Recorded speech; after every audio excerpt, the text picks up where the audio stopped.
why were castles built? What were they like inside, and how much did they cost to build? We're going to be answering all of those questions in this Medieval Monday.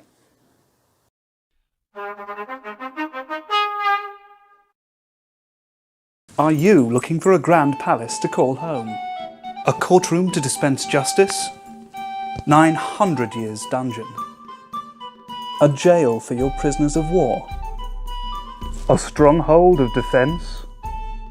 Or headquarters to command an attack from?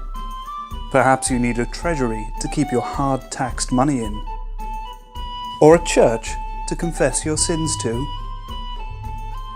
Or perhaps a tournament site to show off your fighting prowess?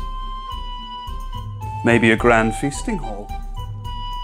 But what have all of these places got in common? They're all part of our new Conqueror range of medieval castle, which can oppress and impress as a symbol of your right to rule.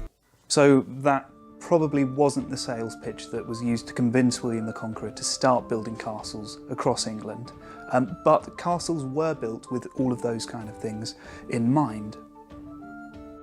The first types of castle built in England were of motte and bailey construction. Motte meaning mound, which the castle was typically built upon, and bailey was an area or several areas which were enclosed and provided services to the castle, like kitchens, stables and workshops. Though castle design evolved and improved throughout the Middle Ages, one aspect did remain the same. Castles were always made out of stone.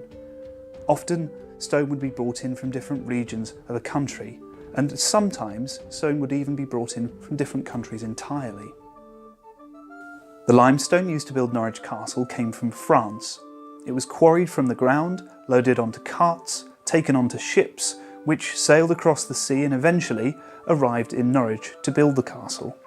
An incredible and expensive feat of logistics. Inside the castle, tons of wood, expertly carved by carpenters to be used as support beams, doors, mezzanines, balconies, dividing walls and furniture. Sadly, almost all of the original woodwork from surviving medieval castles has either been removed or rotted away over the centuries. As a result, a lot of modern media depicts castles as being drab with cold stone and minimal decoration. This couldn't be further from the truth. Fabrics and tapestries would have decorated the rooms, while walls and furniture would be painted bright colours and intricate patterns to project the power and wealth of those living in the castle. Now, I know I keep mentioning that castles were expensive, but they were really, really expensive. Take Carnarvon Castle, for instance. Carnarvon Castle was built by Edward I of England between 1283 and 1330, during his wars against Wales. Not that kind, the Welsh kind.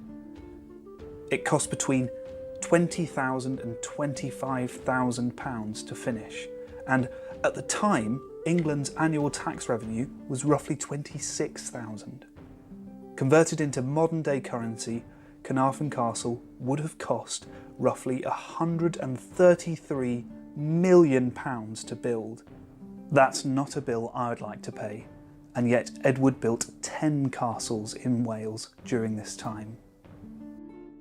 Castles are the iconic medieval building, marvels of engineering built during a time which had none of the electronic technologies we rely upon so much today. Yet still they proudly stand, testament to the incredible skill of the architects, stonemasons, carpenters and builders that worked upon them centuries ago.